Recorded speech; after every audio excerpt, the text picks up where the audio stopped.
자살을 막기 위해서는 우리 사회의 전방위적 노력이 요구됩니다. 특히 언론의 책임도 큰데요. 언론계는 어떤 노력을 펼치고 있는지 김영규 기자가 보도합니다. 자살 보도에는 사회적 책임이 따릅니다. 지난 2018년 발표된 자살 보도 권고 기준 3.0 첫물입니다. 한국기자협회가 보건복지부 중앙자살예방센터와 함께 마련한 것으로 크게 5가지 원칙을 제시하고 있습니다. 먼저 기사 제목에 자살이나 자살을 의미하는 표현 대신에 사망, 숨지다 등의 표현 사용을 권고했습니다. 구체적으로는 자살 사건 보도 자제, 자살 추정이나 단정 보도 자제, 자살 성공이나 실패와 같은 표현 쓰지 않게 등을 제시했습니다. 두 번째로 구체적인 자살 방법과 도구, 장소, 동기 등을 보도하지 않아야 합니다. 여기에는 목격자의 인터뷰 내용이나 경찰, 소방 등 관련 기관의 발표라도 신중하게 보도해야 한다는 내용을 담고 있습니다. 특히 유명인의 자살 보도에 더욱 신중을 기할 것을 당부합니다. 세 번째, 자살과 관련된 사진이나 동영상은 모방 자살을 부추길 수 있어 사용 시 주의해야 합니다. 그러면서 자살 사건 보도 시 자살 예방 관련 기관 정보나 긴급도움 요청 관련 이미지를 제공할 것을 제시합니다. 특히 이런 원칙을 인터넷 방송, 1인 방송 등에서 엄격히 준수해야 한다고 강조합니다.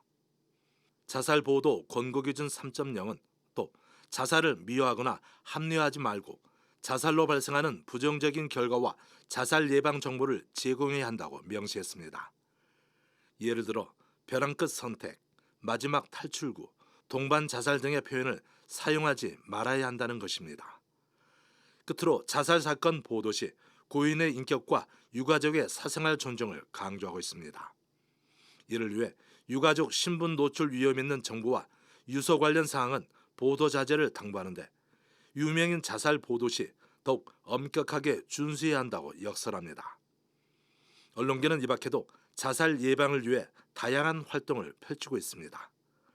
한국신문협회는 회원 신문사를 통한 자살 예방 사업을 홍보하고 실무자 연수를 실시하며 자살 예방에 힘을 기울이고 있습니다. 한국방송작가협회는 신입 회원 입회 시 자살 예방 자료를 배포하고 영상 콘텐츠 자살 장면 가이드라인 확산을 위해 교육은 학생을 대상으로 자살 예방 교육도 진행하고 있습니다. 특히 생명 존중 문화 확산을 위한 영상 콘텐츠 자살 장면 가이드라인은 실제 사례가 담겨 있어 유용합니다. 한편 한국신문방송 편집인 협회는 자살 예방 세미나와 수호위원회 개최, 인터넷 신문위원회는 중앙자살예방센터와 연계, 자살 관련 심의 협력과 자살 예방 교육 등을 실시하고 있습니다. 중요한 것은 실천입니다. 자살 보도 권고 기준이 언론의 자살 보도 방식에 긍정적인 변화를 불러왔다고 하지만 아직도 자살과 관련해 선정적이고 자극적인 보도를 심심치 않게 보게 됩니다. 언론 보도가 자살을 부추기는 것이 아니라 생명을 살릴 수 있도록 자살 보도 권고 기준 준수율을 높이고 생명 존중 저널리즘을 만들기 위한 지속적 노력이 필요해 보입니다. CPBC 김영규입니다.